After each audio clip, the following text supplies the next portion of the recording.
తూర్పు ఇండోనేషియాలోని నుసా టెంగారా ప్రావిన్స్లో Lewotobi lucky అగ్నిపర్వతం మంగళవారం బద్దలైంది. దాదాపు 10,000 మీటర్ల ఎత్తు వరకు పొగతో కూడిన బూడిద కమ్మేయగా అది భారీ మేఘాలను పోలినట్లు ఉంది. అగ్నిపర్వతం నుంచి 150 కిలోమీటర్ల వరకు ఈ బూడిద వ్యాపించనున్నట్లు volcanology and geological hazard mitigation అధికారులు అంచనా వేశారు. అగ్నిపర్వతం నుంచి 8 కిలోమీటర్ల పరిధిలో ఉన్న గ్రామాల్లో అధికారులు రెడ్ అలర్ట్ జారీ చేశారు. వీలైనంత త్వరగా గ్రామాలను ఖాళీ చేసి సురక్షిత ప్రాంతాలకు తరలి వెళ్లాలని సూచించారు.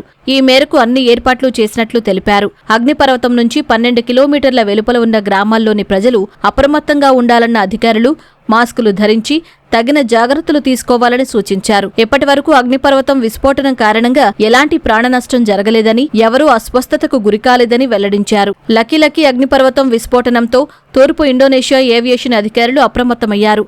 10ల సంఖ్యలో విమానాలు రద్దు చేసినట్లు తెలిపారు.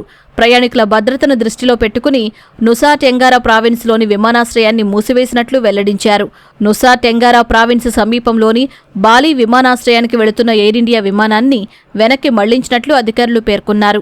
అక్కడి నుంచి తిరుగు పయనమైన విమానం ఢిల్లీకి సురక్షితంగా చేరుకున్నట్లు తెలిపారు.